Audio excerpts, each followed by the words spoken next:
Is Sonic R underrated? Sonic R is a mascot racing game developed by Traveler's Tales and Sonic Team and released for the Sega Saturn during the holiday season in 1997.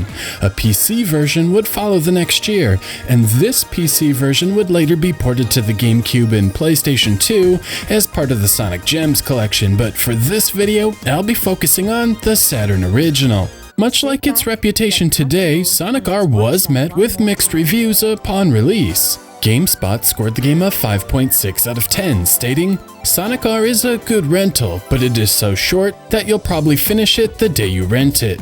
Ultra Game Players magazine gave the game a 3 out of 10, noting, "Sure, it looks great, but what lies underneath its pretty exterior is far less appealing. Shoddy control, horrible J-pop-esque music, and some of the most poorly designed tracks I've ever had the displeasure to race on." So, is Sonic R really this underwhelming? Let's take a look. The story of Sonic R is pretty simple. Sonic and friends get word there is a World Grand Prix challenge, and Sonic reluctantly decides to partake in the event upon learning Eggman has entered the competition. Eggman's plan is to collect the Chaos Emeralds and then finally destroy Sonic and take over the world, per usual. Eggman having his name on the participant list was his trick to lure Sonic to the World Grand Prix challenge in the first place. How Eggman determined the Chaos Emeralds could be found on the circuit, or why they are there in the first place, is a mystery, but whatever. As expected, the main gameplay mode is the Grand Prix. Here you have the ability to select Sonic, Tails, Knuckles, or Amy Rose and take them for a spin on one of 4 different courses. It's also obvious there are some unlockable characters in addition to a 5th course, as they are shown on the selection screen with red X's, but we'll get there in a bit. First, let's take a look at Sonic R's presentation. The tracks themselves feel very much like they are ripped from the established Sonic universe.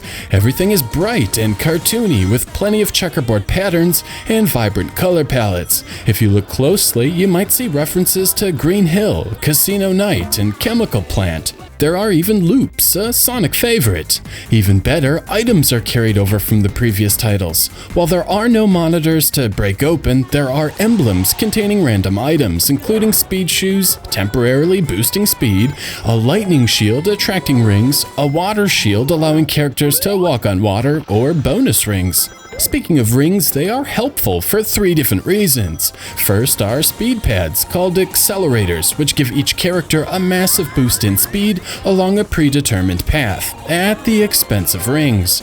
The more rings you have, the farther the accelerator takes you. Second, there are special doors, which require either 20 or 50 rings before they'll open. Finally, some of the characters need rings to use their special ability. Eggman can spend rings to launch a rocket at opposing characters. This is all pretty cool stuff, and some of the most creative use of the ring gimmick ever found in a Sonic game, in my opinion. On the surface, Sonic R starts off pretty promising with a classic Sonic presentation in terms of graphical design and gameplay gimmicks. But then you get to the actual racing mechanics, and quite frankly, the racing mechanics aren't very good, especially considering how well Sonic controlled in the 3D world found in Sonic Jam, which was a fairly smooth experience and released a few months earlier. None of the characters in Sonic R controlled that well. Somehow the controls feel both slippery and sluggish all at the same time. The initial movement is somewhat jerky, making staying straight tricky in itself. And then when you get to a corner, none of the characters turn sharp enough to navigate them effectively, and you'll find yourself hitting and rubbing the walls quite often. Thankfully, the left and right triggers do allow the characters to turn sharper, but it still isn't enough. Anytime there is a sharp turn, you are going to run into the wall, and there isn't much you can do about it. While you really aren't penalized for running into walls, it feels and looks incredibly sloppy, and overall, the lackluster controls will be a deal breaker for many. It is worth noting Sonic R does support full analog control with the 3D control pad, but I found the analog controls even worse than the D-pad. The twitchiness somehow feels amplified. I'll chalk this one up to personal preference, but for my money, the D-pad is the way to go. After the learning curve that is the controls, you can finally start getting somewhere with the actual race tracks.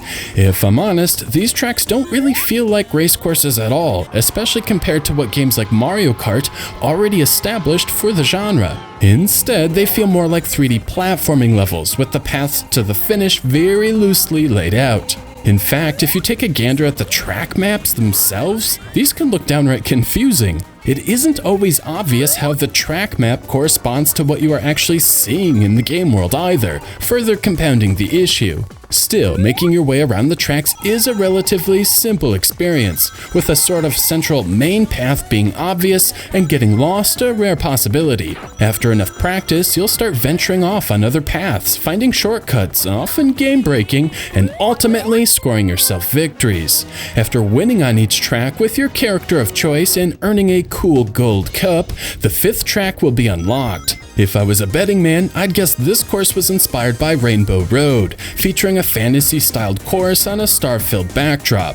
It's also worth noting this track is much more linear, rather than open, like the 4 initial courses. In any case, beating Radiant Emerald marks the end of the World Grand Prix Challenge and brings on the game's ending credits. Beating the game will unlock Eggman as a playable character and will leave most gamers scratching their heads. In the most basic sense, beating the 5 courses is a relatively short experience and not terribly challenging once you understand the flow of the tracks. If you look at it this way, it's easy to see why Sonic R isn't a beloved game. With just 5 tracks, a handful of characters which basically handle the same, and some controls leaving a lot to be desired, Sonic R isn't a very good game. But if this is the case, how could anyone in their right mind declare this a great Saturn game? The answer to this question begins in the save file loading screen. Here you'll see a progress bar of sorts, showing silhouettes of the Chaos Emeralds and characters yet to be unlocked. The path to unlocking these items is where Sonic R begins to shine. First, let's talk about the Sonic tokens. Each of the 4 main stages contains 5 tokens, and you can see how many you have collected in the bottom left corner of the screen. These are somewhat hidden around the courses, but always in the same spot. In the first course, Resort Island for example, the tokens can be found by traveling along the less optimum path around the course. Additionally, there is also one hiding behind a door requiring 20 rings to be unlocked. The challenge to collecting them all in a single race is then twofold. First, you have to figure out where all 5 of them are, and then second, figuring out how to snatch them all while still placing at least 3rd in a race. Once you finally complete this goal, you'll be transported to a challenge race. This is a one-on-one race against one of Dr. Eggman's creations, either Metal Sonic, Tails Doll, Metal Knuckles, or Egg Robo. Here, you have one shot to beat the foe. Victory will result in you unlocking them as a playable character. But beating the special character isn't easy, as Eggman's robot creations are all significantly faster than the main characters. This means you must follow the quickest, shortest path around each and every course with minimal mistakes. Additionally, taking advantage of the speed boosts is a must, meaning you need to be aggressive in your ring collecting to maximize the boost's effectiveness. Failing to win the challenge means you have to start all over, first collecting all 5 Sonic tokens before being able to give the challenge another go. It's tricky for sure, but there is something really cool about the puzzle-solving aspect of the challenge. It kind of reminds me of something like The Lost Vikings or Grab by the Ghoulies, where you have limited resources and specific guidelines to follow to complete the task at hand. In Sonic R, those limitations are the 3 laps and time, as you need to finish 3rd or better. In Reactive Factory, for example, you cannot collect all 5 Sonic tokens in a single lap. Well, I guess you could if you backtracked, but that would likely take too much time, one of the limitations already outlined.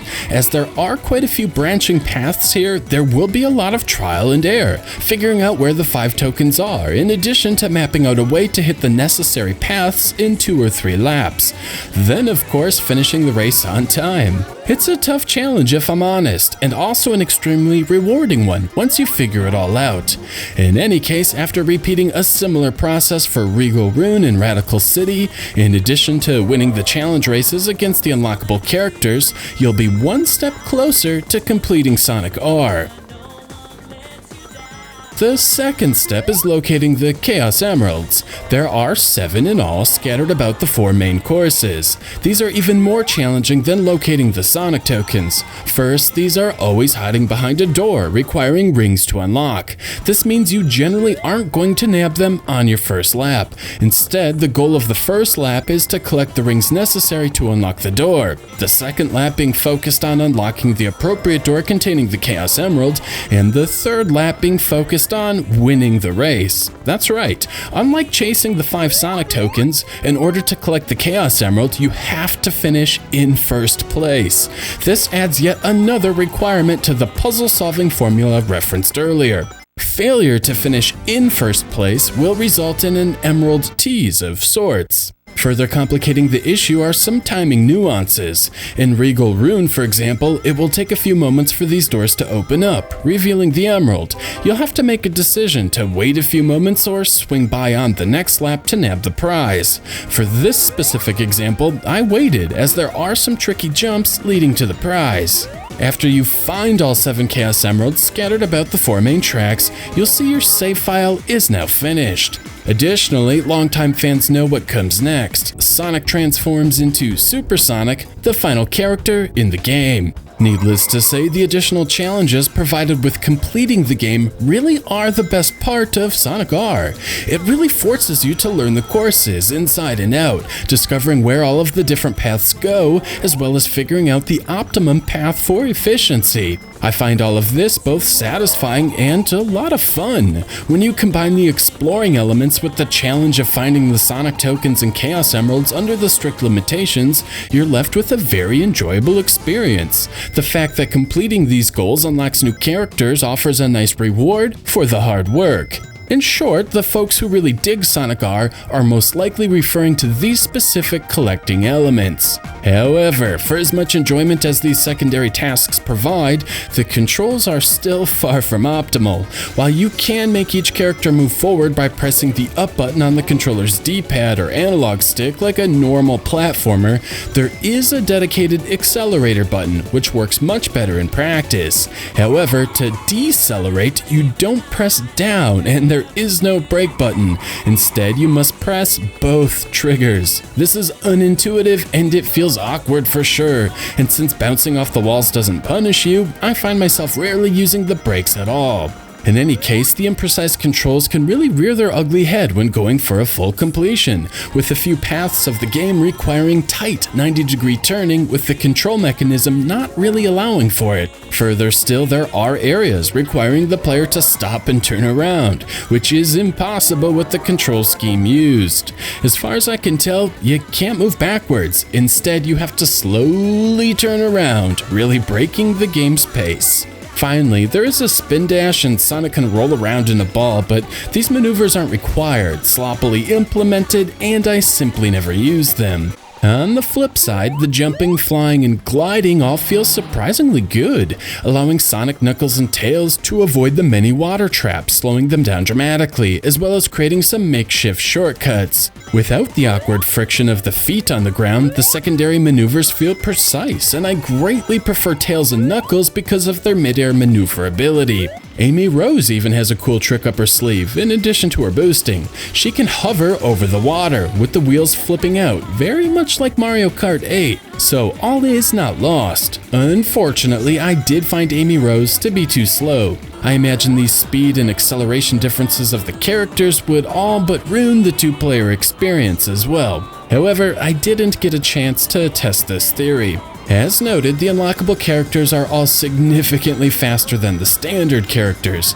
However, choosing one of the bonus characters will result in a race filled with bonus characters, so there isn't any real advantage to using them. Same goes for Super Sonic.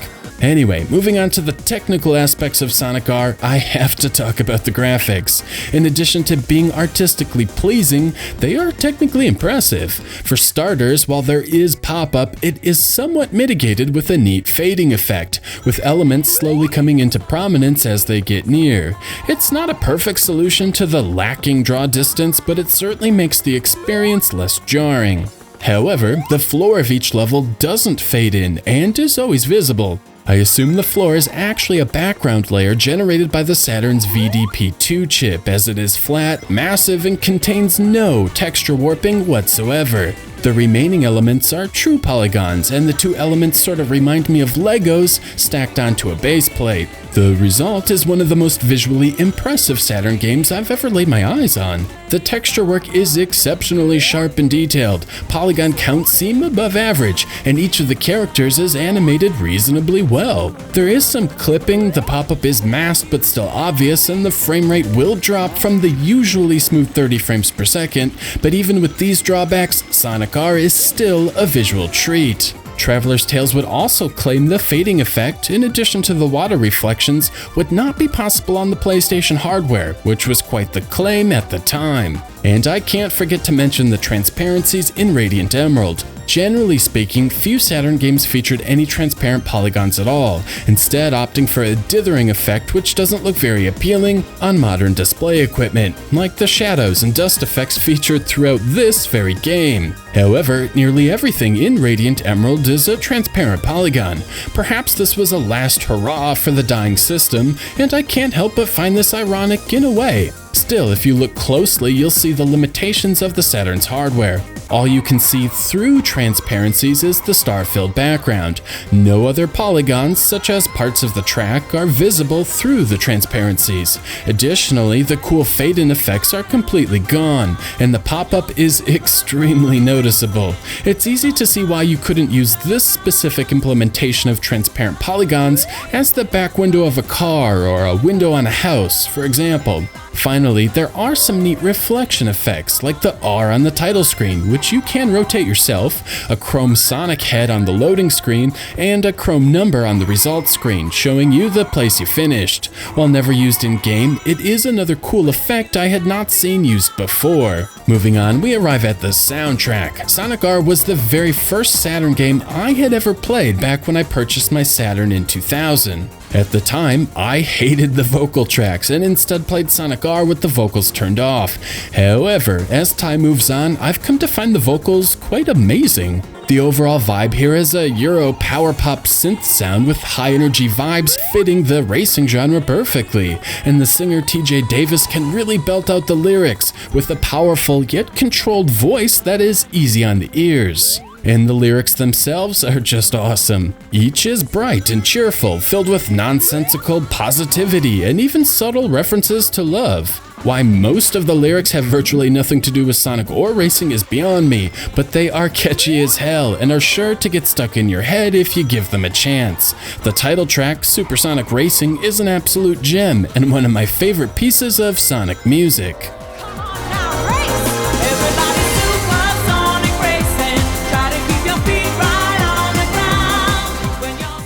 Wrapping things up, there is a two-player mode, as I previously mentioned, along with a variety of time trial modes, including normal, reverse, get 5 balloons, and tag 4 characters. The 5 balloon mode is like playing hide and seek, and you literally just need to find the 5 hidden balloons. I guess this could help with learning the ins and outs of the courses, but it's an oddity for sure. Same goes for the tag 4 characters mode. Again, you literally just need to tag the 4 characters scattered about the map. They do move, however, and as staying on a straight path is somewhat tough, it is easy to run past them. These are really goofy additions, but completely optional, which is nice. So, with all of that out of the way, we arrive back at the question asked at the beginning of the video: is Sonic R underrated? If you come into Sonic R expecting Mario Kart with Sonic characters, you'll definitely be disappointed. Besides Amy Rose, there really isn't any karting here at all. The controls are strange, there is a real lack of tracks,